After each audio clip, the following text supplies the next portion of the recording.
The world is made of language. The ability to control language imparts another capability, the control of reality itself. Language creates reality. We are enslaved by the linguistic assignments of our culture. An alteration of language can transform our apprehension of the universe, so said Benjamin Lee Whorf. Reality is not independent from our description of it. Words wield the power to shape reality.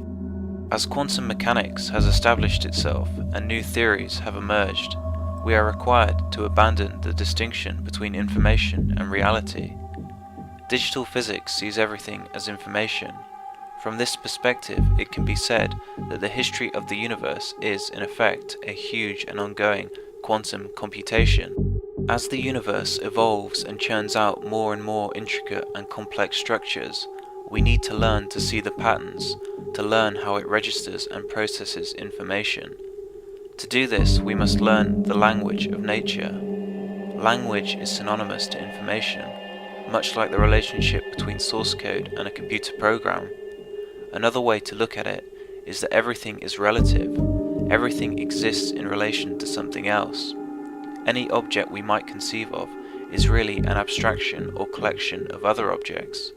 For example, a car is made up of parts, and those parts are made up of smaller parts, and so on. The car, as an abstract entity, is a storage medium of information. Within its semiotic space, the language can be thought of as how the different parts communicate their relativity to each other, sort of like an API between different software components.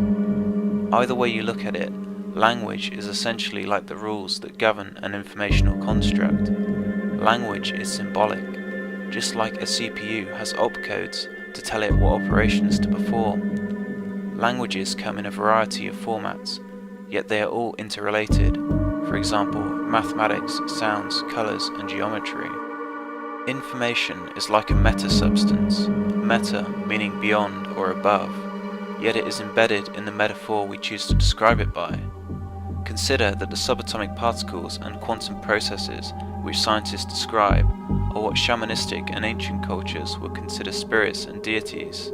Most people seem to use the label consciousness or energy to define the meta-substance of being. To say that everything is consciousness is almost blasphemous, as it trivializes the magnificence, beauty, and power of what it attempts to describe. It is nothing but ignorance to apply a finite label to an infinite value and feel like we understand what we are talking about. It is just an abstraction. As Ludwig Wittgenstein said, "The limits of my language mean the limits of my world." Philip K. Dick wrote in his exegesis, "I term the immortal one a plasmate because it is a form of energy. It is living information. It replicates itself not through information or in information, but as information." He then goes on to say, "The universe is information, and we are stationary in it, not three-dimensional and not in space or time. We hypostatize information into objects. Rearrangement of objects is a change in the content of the information. The message has changed. This is a language which we have lost the ability to read. We ourselves are part of this language. Changes in us are changes in the content of the information." Saying that everything is information isn't very helpful for people who like to believe that there is an objective reality out there. It means essentially that the world is an abstraction, malleable by our intent and merely a collection of prevailing beliefs. Information as a linguistic object is a rather undiscerning metaphor. Metaphor is, for most people, a device of poetic imagination, yet it is much more pervasive in everyday life than most people assume. Our ordinary conceptual system, in terms of which we both think and act, is fundamentally metaphorical in nature. Language is the medium by which we transmit our thoughts. The language we use to communicate does fundamentally affect how we see the world. This was first suggested by Edward Sapir. Differences in language reflect the different views of different people. The Hopi, for example, do not include references to the past, present, or future in their grammars, although they do include two other tenses, manifested and becoming manifested. Manifested includes all that is and ever has been. This includes the senses and concrete items. Becoming manifested, which includes anything which is not physical, has no definite origin and cannot be perceived with the senses. Verbs are always expressed within terms of these two tenses. In this way, the Hopi do include some aspects of time, but in a different way than the native English speaker would recognize. Another example of ethno-linguistics is with regards to spatial orientation using cardinal directions. For example, a person may think at a sunset when facing north that their left leg is their west leg, whereas if they were facing south, their right leg would be their west leg. As further example of linguistic relativity, in one study, German and Spanish speakers were asked to describe objects having opposite gender assignment. The descriptions they gave differed in a way predicted by grammatical gender. For example, when asked to describe a key, a word that is masculine in German and feminine in Spanish, the German speakers were more likely to use words like hard, heavy, jagged, metal, serrated, and useful, whereas the Spanish speakers were more likely to say golden, intricate, little, lovely, shiny, and tiny. This still might seem like a hard thing to comprehend. Sure, we might be talking about the same thing, but describing it differently. But a tennis ball is always going to be a tennis ball, right? Unfortunately, it isn't as simple as that.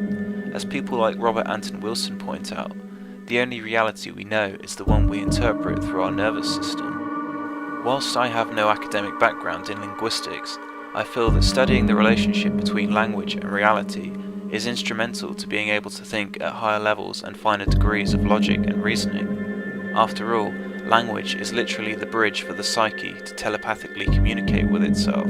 Ludwig Wittgenstein believed that the foundation of language and linguistic meaning is the very basis of philosophy. In order for two people to understand each other and communicate effectively, they must both share a similar set of associations within a linguistic landscape built up from their experiences. Words occupy a semiotic space. Words are symbols that refer not to things, but to our ideas about things. No word refers simply to one idea, but to a range of ideas, conceptualized as a space. Within this space are a number of acceptable definitions of the word, the more acceptable being nearer the center and the less acceptable closer to the edge. When is a tree not a tree? When it's a tree. George Gurdjieff remarked that we live in a circle of the confusion of tongues, and suggested we need to build a language upon the principles of relativity in order to introduce relativity into all concepts, and therefore make it possible to determine the angle of thought. This analogy of geometric communication is something which Wittgenstein also reiterated. In order for a picture to represent a certain fact, it must in some way possess the same logical structure as the fact. Therefore, linguistic expression can be seen as a form of geometric projection. Language may change in its form of projection, but the logical structure of the expression is the unchanging geometric relationship. The analogy of a sphere of connectiveness is also similar to the analogy I gave earlier of a car being made of parts and subparts that communicate or interface with each other. Our evolution as a species depends on the evolution of our language. As Terence McKenna said, we can only move as fast as the evolution of our language. E' is a subset of the English language that was inspired by Alfred Korzybski's work on general semantics. It is designed to reduce the possibility for misunderstanding by removing certain words like is, and therefore highlights the subjectivity of the statement. For example, in English, Beethoven is better than Mozart can be rewritten in E' as, in my present mixed state of musical education and ignorance, Beethoven seems better than Mozart to me. What may seem like linguistic anality is actually quite effective at demonstrating how ambiguous and abstract language really is. It also shows how much we assume is implied within the words we speak. Another example could be, it is raining. Where is the it that would, according to the statement, be doing the raining? A more logical statement would be, rain is going on. Unfortunately, most people take language for granted and don't give much thought to its logical comprehension or how it affects them. As Heidegger said, man acts as though he were the shaper and master of language, while in fact language remains the master of man. Masonry of the mind, could you explain that just in a little bit, in a nutshell? Okay, it's a bit difficult to explain from where most people's understanding is today. it starts off with understanding that there's a lot more to language than meets the eye. You know, people don't realise that all their ideas about the world are all based on language, and there's lots of stuff hidden in the words and phrases that we use every day that has a lot more power than people realise. So, for example, a lot of people believe that the idea of a corporate enslavement of humanity is some kind of conspiracy or something there's no evidence for, and yet many years ago I would say to people, well, no, let's have a look at the attire a man has to wear when he goes to work. Okay, let's look at the suit. Okay, it's made of component parts. What do we call them? What do we call the part round here? You know, it's called the collar. What do we call the part here? Well, it's the cuffs. And the part round here is the tie. Now, I just say to people, well, who else wears collar cuffs and a tie? And it's one example of where we have been tricked by context. And I do a lot of work about how we spell all our words, because all our words are really spells. And, you know, what is a spell? It's a word or phrase of magical effect. And if you think about words said to you, they can enlighten, uplift, make you feel good, but they can also mislead, entrap, make you feel bad, make you, you know, abuse yourself and others, think negative things about yourself, all this sort of stuff. And you know, how much more magic do you want? Now, what's interesting is that people seem to think that to set themselves free and to find some kind of empowerment, they have to maybe import spirituality or abandon all sense of system and organisation. But that's not actually true. There's a doorway through language, which is what I call real masonry. Because if we look at what language is made up of, it's comprised of these characters, these shapes, and they're shapes which have a particular effect on our mind. And this is what the whole art of spelling is about. Now, the great thing about the art of spelling is that once you understand it, you can never be tricked again. A bit like the collar cuff tie thing. You know, that's just one example where we've been tricked by context. Another example where we've been tricked by emphasis is that there's a sign above establishment doors that we're told means way in, but it doesn't mean way in. Now, you imagine corporate establishments where, you know, you're walking into these emporiums of desire, all these things which promise everything from, you know, social status to sexual allure to being able to fill your belly. And you know, that word is entrance. Now, entrance is a word where we're fooled by the emphasis, because if you read it, it doesn't say entrance, it says entrance, and it's only ever said entrance.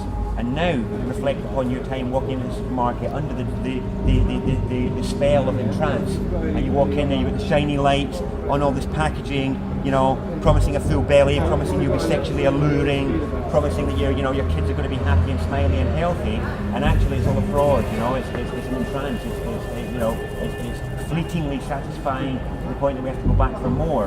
And not only that, you know, behind most of those products is either the torture of humans or the land or something like that going on, when actually what we are told are called goods aren't really that good at all, are they? You know, you've got the illusion of happy people and pictures of food, but when you look in the back of the ingredients, there's no food in there. You know, there's no happiness there. It's all profit-based lies. But anyway, the point of that is just to show the power of this word entrance and the effect that it has on us. And those are just two examples of everyday words and phrases that are staring us in the face that we just don't pay attention to.